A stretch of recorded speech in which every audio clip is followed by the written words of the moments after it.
너희는 내 목소리를 들으라. 그리하면 나는 너희 하나님이 되겠고 너희는 내 백성이 되리라. 너희는 내가 명령한 모든 길로 걸어가라. 다시 말하면 처음부터 하나님께서 말씀하시기를 너희는 내가 명한 길, 내 길로 행하라. 나의 모든 길로 행하라 하였으나 그러나 어떻게 했다고요? 그들이 순종치 아니하며 귀를 기울이지도 아니하고 자신들의 악한 마음에 꾀와 완악한 대로 행하여 그 등을 내게로 돌리고 그 얼굴을 향치 아니하였으며. 자, 이걸 보시면 뭘 볼 수 있어요? 의식은 너무너무 많았는데 그들이 하나님의 길을 따라 행했어요? 그렇지 않았어요? 안 했어요. 그러니까 세상의 길 자기 길대로 행한 거예요.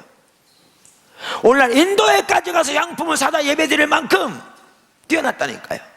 그건 대단한 일이에요.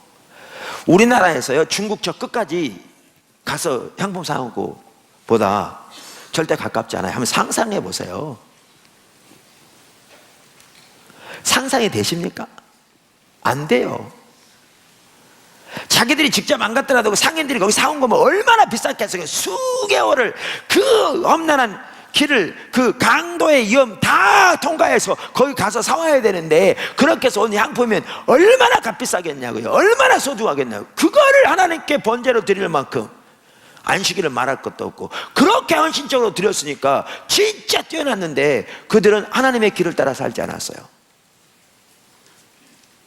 그러니까 타락한 삶이었어요. 나를 버렸다. 이 모든 것이 뭐가 의미가 있냐? 너희나 먹어라.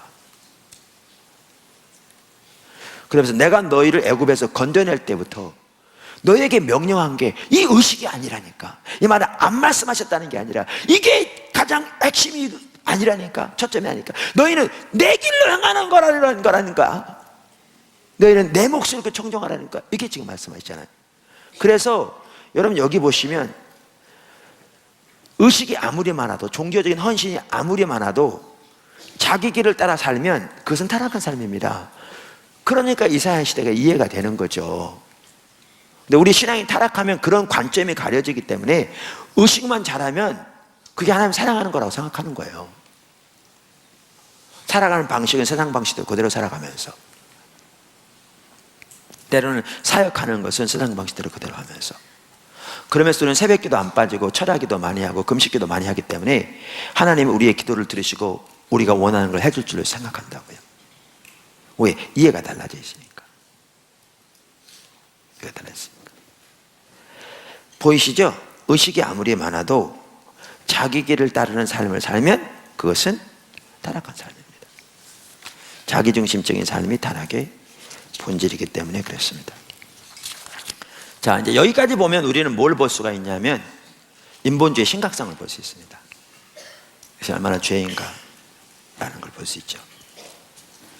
이게 파트 1이었습니다. 두 번째, 인본주의 행태. 여기서 우리의 사역뿐만 아니라 삶에서 다 마찬가지인데요, 인본주의 행태는 수없이 많습니다. 그러니까 사실 율법주의가 오늘날 너무나 팽배해 있는 것 같더라고요. 근데 기복신앙을 다루다 보면 율법주의 못지않게 도포소처럼 퍼져 있는 게 기복신앙이고요. 근데 인본주의를 다루다 보면 이제는 대책이 한 사람만큼 인본주의가 또 팽배한 거죠. 다 연결되어 있는 것 같아요. 그러니까 저는 이렇게 보이더라고요. 율법주의는 거짓 신앙책의 이론을 제공하고 기복신앙은 거짓 신앙책에 빠져 있는 사람들의 중심에 있는 탐심에 기초하고 있고, 인본주의는 뭐냐? 그런 사람들이 사는 삶의 방식을 가르쳐요. 이 사람들은 하나님과 올바른 관계에 있지 않기 때문에 종교적인 모양은 있을지 모르지만 이해부터가 달라져 있어서 삶은 어떤 식으로 사느냐? 세상의 방법대로 살아요. 세상의 방법대로 사역하고. 그러니까 인본주의는 그러한 사람들이 사는 삶의 방식이에요. 그러니까 하나님의 길을 따르지 않는 거죠. 근데 그 형태는 셀 수 없어요. 하나님의 길이 아닌 모든 건 다 인본주의니까. 하나님의 길이 아닌 모든 건 다 인본주의라니까. 그러니까 사실 인본주의 다루기가 쉽지 않더라고요. 그래서 인본주의를 이해하려면 뭘 이해하는 게 오히려 나으냐면, 성경에 말하는 하나님의 길을 따르는 사람이 뭔가 이걸 보고 이게 아닌 건 다 인본주의거든요. 그걸 보는 게 나아요. 카나다 왕립 경찰이 그런다고 그랬잖아요. 그 카나다 왕립 경찰 중에 위조 지폐를 감별하는 경찰이 있대요. 근데 이들에게는 위조 지폐 절대 안 보여준대요. 왜냐하면 아무리 보여줘봐야 위조하는 기술은 날로 발전하고 뭐 수없이 많기 때문에 그걸 다 알 수가 없는 거죠. 어떻게 그걸 다 섭렵해? 그러니까 그들은 위조 지폐는 안 보여주고 뭐만 보여주냐면 진짜 지폐만 보게 한대요. 뭐 별 방법으로 다 연구하고 보고 뭐 별. 그래서 진짜가 아닌 건 다 가짜인 거예요. 그러니까 인본주의가 똑같아요. 인본주의 방법은 수없이 많기 때문에 그 인본주의를 다 살펴볼 수가 없는 거예요. 그러니까 우리는 뭐 해야 되냐면 진짜 신앙이 뭔가만 보면 나머지는 다 가짜예요. 그래서 인본주의를 이해하려면 그 인본주의를 살펴보는 게 가능하지 않고 뭐를 살펴봐야 되느냐면 하나님의 길에 따르는 사람이 뭔가를 살펴보면 그게 아닌 건 다 가짜예요. 그게 편해요. 그렇게 봐야 보여요. 그래서 참다운, 그러니까 인본주의는 하나님의 길을 떠나 세상의 길을, 자기 길을 따르는 거니까 참다운 신앙은 뭐라고요? 처음부터 끝까지 하나님의 길에 행하는 거다. 하나님의 길에 행하는 거다. 그래서 하나님의 길에 행하는 사람이 뭔가를 보면 이제 인본주의를 볼 수 있게 되는 거죠. 그래서 지금부터 제가 하려고 하는 것은 하나님의 길을 따르는 사람을 살펴보려고 하는 거예요. 이해하시겠죠? 네. 제가 첫째 뭐냐면 하나님의 다림줄에 의한 삶. 이거부터 할게요. 우리 신앙은 처음부터 끝까지 하나님의 다림줄에 의한 삶인 건 아시죠? 그러니까 이런 거죠. 여기 아모스에 보면 이거는 제가 쓴 책 십자가 복음 영적 분별력 일과에 나와 있어요. 근데 제가 그거 살펴보려고 하지 않아요. 왜냐하면 그 시간 없어요. 7장 7절에 보면, 아모스 7장 7절에 보면 내게 보이신 것이 이러하니라. 다림줄을 가지고 싸운 담 곁에 주께서 손에 다림줄을 잡고 서셨더니 여호와께서 내게 이르시되 아모스야 내가 무엇을 보느냐. 내가 대답하되 다림줄이니이다. 주께서 이르시되 내가 다림줄을 내 백성 이스라엘 가운데 두고 다시는 용서하지 아니하리니. 자, 여기 보면 하나님께서 하루는 아모스에게 환상을 보여주신 거예요. 그 당시에는 선지자들에게 환상으로 많이 말씀하셨잖아요. 근데 뭐냐면 다림줄, 이렇게 줄이 달려가지고 추가 달린 거죠. 이렇게 생각해, 이렇게 요걸. 그러니까 하나님이 요 다림줄을 쥐고 계신 게 이렇게. 근데 그 다림줄 옆에 벽이 이렇게 서 있는데 이 다림줄에 맞춰 똑바로 서 있는 벽이 있는 거예요. 그러면 하나님 묻는 거예요. 네가 뭘 보냐? 그러니까 다림줄인데요. 그랬더니 내가 내 백성 이스라엘에게 이 다림줄을 드리고 다시는 용서치 않겠다. 이렇게 말씀하세요. 근데 우리는 이 구절에서 아주 중요한 걸 볼 수 있거든요. 그게 뭐냐 하면 이스라엘을 향한, 더 나아가 교회를 향한 하나님의 그 비전을 봐요. 여기 벽이 있다고 그랬죠. 벽. 그 벽이 뭐라고요? 이 다림줄에 똑바로 맞추어 세워진 이 벽을 자세히 보시면 이게 이스라엘이에요. 그러니까 하나님은 이스라엘이 이 하나님의 다림줄에 똑바로 맞춰 세워지기를 원하세요. 그러니까 처음부터 하나님이 모든 길로 향하라고 그랬잖아요. 그때 튼튼히 세워지고 하나님의 생명이 넘치고 하나님의 보호가 함께해요. 그때 교회가 뭐냐? 새 이스라엘이잖아요. 그러니까 교회를 향한 하나님의 의도가 뭐냐? 하나님의 다림줄에 똑바로 맞춰 세워지는 거예요. 똑바로. 그래야 하나님의 생명이 함께해요. 그런데 그 당시 이스라엘은 하나님 다림줄에 안 맞춰 세워진 거예요. 그러니까 그들을 심판할 때도 뭘 가지고 심판한다고요? 하나님 다림줄을 가지고. 우리의 생각 가지고 안 하고요, 우리의 마음 가지고 안 해요. 하나님 다림줄을 가지고 심판하세요. 하나님 다림줄을 가지고 하나님의 관점에서 하신다고요. 하나님의 관점에서. 그러니까 뭐 말씀드린 대로 요한계시록 2장에 보면 에베소 교회 편지가 나오는데 진짜 훌륭한 교회였잖아요. 그 칭찬한 내용을 보면. 그러니까 오늘날 한국교회 그런 교회가 있었다면 진짜 이렇게 소문날 교회일 거예요. 근데 예수님이 뭐라고 그러시냐면 첫사랑을 버렸다라고. 우리 눈에 보기엔 너무나 뛰어난데 하나님 관점에서 첫사랑에 떠났기 때문에 돌이키지 않으면 촛대를 거두시겠다고. 하나님의 다림줄을 가지고 심판하세요. 우리의 생각 가지고 하는 게 아니라. 라오디게아 교회는 자기 스스로는 나는 부자라 부유하여 부족함이 없다고 자부할 만큼 그랬는데 하나님 관점에 칭찬할 만도 할 게 없는. 근데 심판할 때 그걸 가지고 심판하세요. 우리의 생각 가지고 하는 게 아니라 이사야 시대의 바리또 혹은 바리새인들, 자기들은 누구보다 신앙생활을 잘한다고 자부했을 텐데 하나님은 그거 가지고 심판하신 게 아니고 하나님의 다름줄을 가지고 심판하세요. 하나님의 기준 가지고. 이게 가려지면 심각해지는 거죠. 이게 분별력이 가려지는 거죠. 이처럼 우리 이 삶은 하나님의 다림줄에 합한 삶이에요. 다림줄. 그래서 사실은 목회자가 또 우리 일반 성도들이 가장 먼저 힘써야 할 것 중에 하나가 뭐냐면 하나님의 기준이 뭔가, 어떻게 그 가운데 설 것인가, 그걸 고민해야 돼요. 여기 오신 분들은 그래서 왔는 줄로 믿습니다. 너무 이렇게 추상적인 것 같은데, 제가 이렇게 오후에 강의할 때 여기서 어떤 주제를 가지고 다루냐면 교회가 어떻게 하나님의 음성을 듣고 분별에 따라갈 것인가, 이걸 지금 3시간을 걸쳐 다루고 있거든요. 제가 처음 교회 개척할 때요, 그러니까 교회는 하나님이 인도해 가시는 거잖아요. 성령께서. 하나님이 교회의 주인이시고 그리스도가 교회의 머리시고 성령이 그 가운데 운행하셔서 앞서가시잖아요. 그리고 안디옥 교회만 하더라도 하나님의 성령께서 교회 지도자에게 말씀하시고 교회가 그걸 분별해서 바울과 바나바를 따라서 올 때 하나님께서 놀랍고 그들을 용서하시는, 이렇게 성경에 나와 있는데, 그러면 교회에는 성령께서 주도하시면서 인도해 가야 되는데, 그거는 이론적으로 다 알죠. 그 정도는 신학교 안 가도 성경 조금만 읽어도 그렇게 돼야 될 것 알아요. 그러니까 그 당시에 저 같은 경우에는 그게 옳은 건 당연히 알았죠. 근데 그렇게 하려고 보니까 어떻게 할지 모르겠더라고요.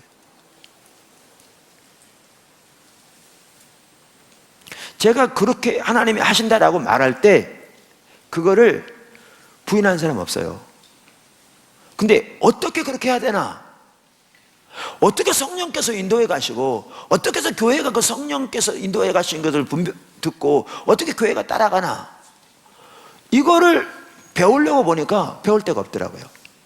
제가 모든 교회를 가본 건 아닌데 주변에 이렇게 아는 거라든가 또 알려진 교회라든가 혹은 이렇게 드러나서 이렇게 쉽게 배울 수 있는 그런 데가 없더라고요. 그러니까 고민인 거예요. 그러니까 어떻게 배워야 되나, 어디 가서 이걸 아나. 그러니까 쉽게 말하면 돌이켜보면 하나님의 은혜인데, 그게 뭐였느냐, 하나의 다림줄인 거죠. 하나님의 다림줄에 합한 교회가 세워지길 고민하는 거죠. 쉽게 말하면. 그렇게 안 가면 우리가 어떻게 돼버리냐면, 그건 성경, 그러니까 요즘은 이런 자체가 뭐가 돼버리느냐, 우습게 돼버리는 거죠. 그러니까 이런 얘기 자체가 어떻게 되느냐, 우스운 얘기가 돼버리는 거예요. 그럼 어떻게 하느냐, 우리가 계획해서 우리가 회의가 해버린 거죠. 그러면 어떻게 되느냐면 인본주의가 되는 거죠. 하나님과 다림줄과 상관없는.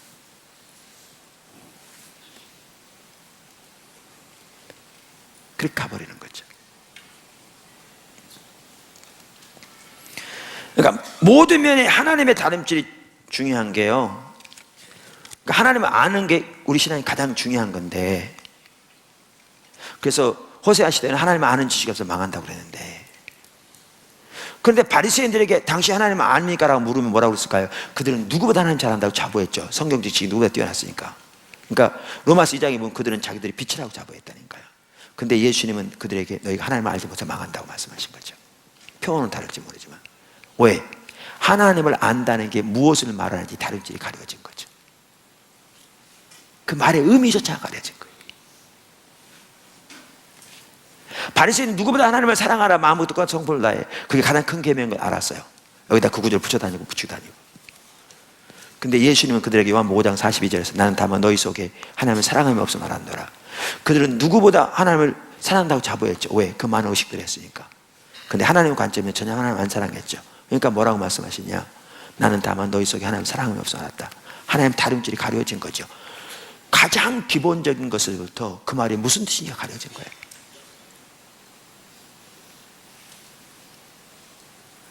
가려진 거예요.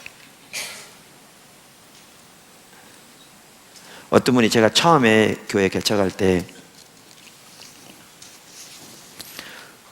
하나님 사랑하는 것에 집중적으로 전하게 하셨거든요. 근데 한 번은 저한테 어떤 성도가 그러더라고요. 처음 교회 개척 시절에, 목사님 그 얘기 그만하시죠. 그 기본적인 얘기를 왜 자꾸 하십니까?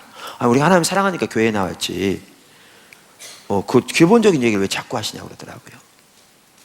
그분 얘기는 뭐냐면 고급 공무원이었는데 뭐 골프 약속도 있고 다 있을 텐데 하나님 사랑하니까 그거 취소하고 교회에 나와서 하나님 앞에 예배드리는 건데 그 당연한 얘기를 뭐하러 자꾸 하느냐는 얘기죠. 문제는 그게 하나님 사랑하는 거였으면 바리새인들은 그분보다 100배는 더 사랑했는데, 그게 하나님 사랑하는 거였으면 이사야 시대는 진짜 저한테 하나님 사랑했는데, 그게 하나님 사랑하는 거였으면, 근데 예수님은 바리새인들에게 너희 아비는 마귀라고 그랬는데,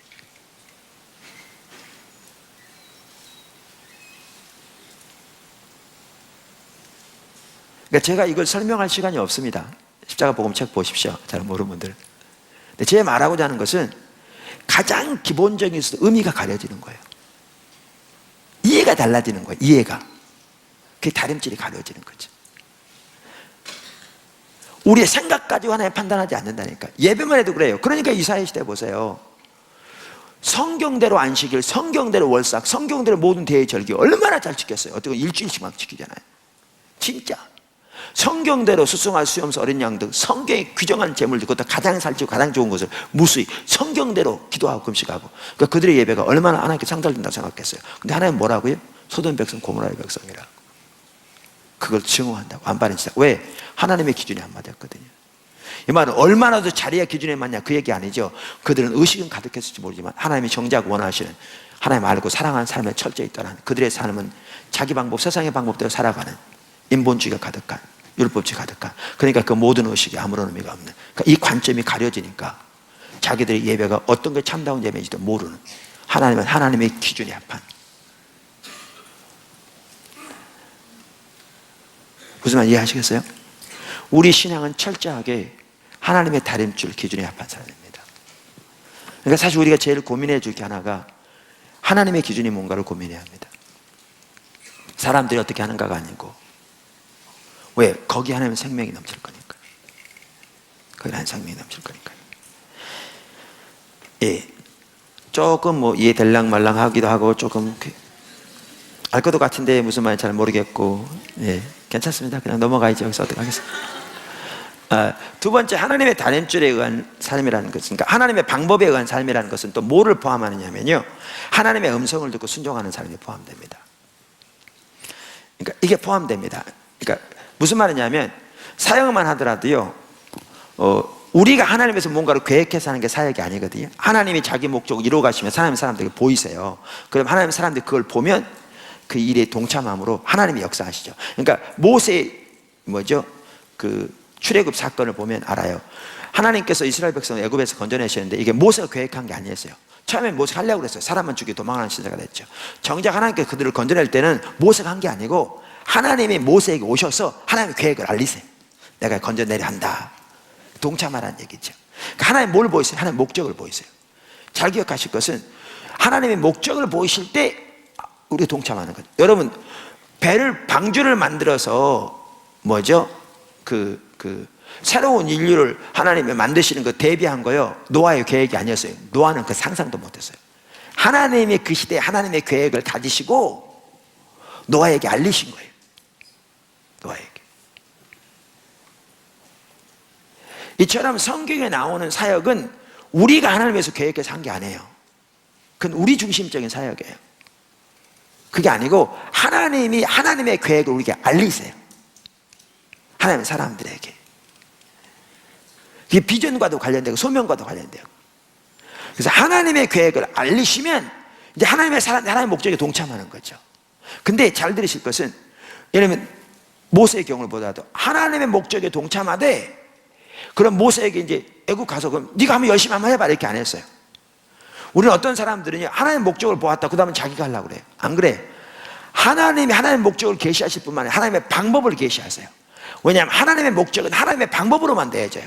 그러니까 하나님의 방법을 계시하시니까 하나님의 사람들은 하나님의 목적을 보고 사람을 동참할 뿐만 아니라 하나님의 방법을 보고 순종해야 돼요.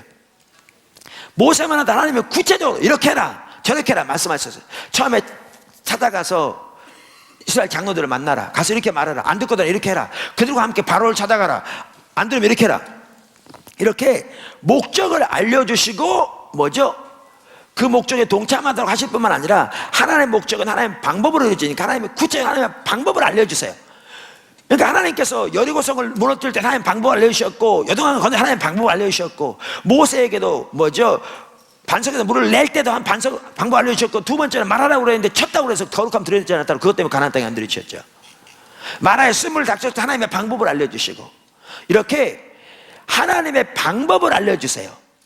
그래서 하나님의 방법을 따라 행한다는 말은 뭐가 포함되냐면 하나님의 인도를 따르는 게 포함돼요. 하나님의 음성을 듣고 순종하는 게 포함된다고요. 그러니까 아까 너희가 애굽에 내려갔을 때 내 입에 묻지 않았다, 이 말은 뭐냐면 내 음성 듣고 안 했다, 그 말이에요.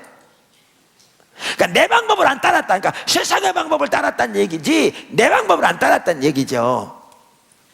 그러니까 하나님의 방법을 따르는 사람에는 하나님의 다림줄에 합한 사람이 포함되고, 그걸 의미하고 다 연결되어 있지만 제가 좀 더 구체적으로 설명드리는 건데, 거기에는 뭐가 포함되어 있냐면 하나님의 음성을 듣고 순종하는 게 포함된다고요. 그러니까 예수님께서 환자들을 고치실 때에도 이건 치유사하게 다 연결되는 건데, 어떨 땐 눈먼 환자에게 보라 그러면 눈이 띄어지고, 어떨 때는 침을 뱉어가지고 붙여가지고 가서 씻으라고 그랬고, 다 달랐어요. 왜? 하나님의 행하심을 보았기 때문에 그래요. 이렇게. 그래서 하나님의 방법대로 되어져요. 여러분들에게 하나님의 어떤 목적을 보이셨는데 여러분의 방법대로 하는 것은 타락한 거예요. 안 돼요. 하나님의 인도를 받아야 돼요. 하나님의 방법을 받아야 된다고요. 그래서 여리고성 무너뜨린 다음에 아이성 갈 때는 자기들이 자기 방법대로 했잖아요. 그래서 대패했죠. 그래서 회개하고 나서 죄를 분별해 버리고, 그리고 하나님의 방법을 따랐더니 나중에 성공하게 되죠. 원래 적지 않은 사람들은 하나님이 어떤 말씀하셨다고 해서 자기 방법대로 해요. 그러면 사람 안 도와준다고 원망해. 그거에 잘못된 거예요. 하나님은 목적을 보이실 뿐만 하나님의 방법을 보이세요. 그래서 하나님 중심적인 사역으로 돌이키려면 하나님의 목적을 보고 동참하되 하나님의 방법으로 행해야 한다. 하나님의 길로, 우리의 삶이 우리의 사역이. 그리고 믿음으로 주님만 의지하는 가운데 주님께서 주님의 능력으로 우리의 일을 이루어 가시는 그런 삶을 살아야 될 줄로 믿습니다. 그 하나님의 부흥과 관련해서 중요한 성경적 구절 중에 하나가 출애굽기 30장 34장이거든요. 근데 거기에 보면 예배가 타락하고 신앙이 타락한 혼합주의로 빠져 있을 때, 그래서 하나님께 더 이상 저들과 함께 안 가시겠다고 금송아지 만들고 이럴 때 모세가 내려와서 레인들 이렇게 자기가 왔을 때 오며 가며 죽이라고 그러거든요. 그러면서 자기 자식, 남편, 아내, 가족들부터 죽여요. 그만큼 단절을 필요로 해요. 단절을. 그래서 그 말은 그만큼 우리의 타락한 어떤 태도와 가치관과 자세, 행실과 습성으로부터 돌이켜야 될 걸 말해요. 그래 하나님의 부흥이 와요. 그래 부흥을 담을 수 있어요. 그래서